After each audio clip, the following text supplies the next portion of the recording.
So far we've studied passive transport. Now we're going to look at active transport using molecular pumps. Quick review. What's the cell membrane like? If you remember, it's made out of phospholipids, specifically a phospholipid bilayer because there are two layers. What is diffusion? Diffusion is the movement of molecules from high concentration to low. What is osmosis? And if you haven't caught on, maybe you should pause me and think about it and see if you can find the answer before I give it to you. Osmosis is the movement of water molecules from high to low, and it crosses a semi-permeable membrane. What is facilitated diffusion? Movement from high to low with the help of a protein. Why are all of these passive? What makes them passive transport? You do not require any energy. It goes from high to low, happens on its own.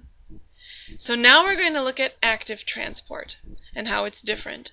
Active transport's like trying to sled uphill. It would take some energy, and in cells, energy is in the form of something called ATP, and it's going against the gradient. So instead of from being high to low, we're going low to high. We're going against what nature likes. It's like trying to sled uphill. So one way that we can do active transport is with a molecular pump. And we have a protein that's in the membrane that helps kick substances in or out. Again, it requires energy, and so ATP is going to help change the shape of the protein in a way that allows this kicking substances in or out to happen. It forces molecules to go against their concentration gradient, so from low to high. An example of this is in your body. You have sodium-potassium pumps in your neurons. And so I'm just going to kind of zip through here. Sodium is on the outside, and it wants to come in. Potassium is on the inside of the cell, and it wants to go out. However, we're going to force things to go against their gradient.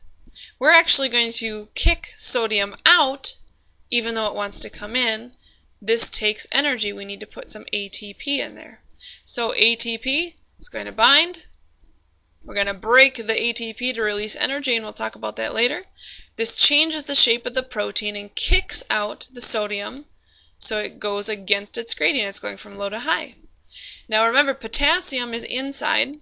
It wants to go out. We're going to do some active transport here and bring potassium in, and force it against its gradient, throw it inside of the cell. That's an example of active transport in the body using a carrier protein. See if you can answer this. How is active transport similar to facilitated diffusion, which is on the left here, active transport's on the right, even though one is active and the other's passive? What makes them alike? I'll give you a second. Actually, pause me, give yourself a second, think about it, and then see if you got the right answer. The reason is because both of them have to use proteins for help. Make sure that you write that answer down, so when I check your note packet, I know that you listened to this video all the way through. That is it for molecular pumps, so now check in your note packet for what is coming up next, and if you have any questions, let me know.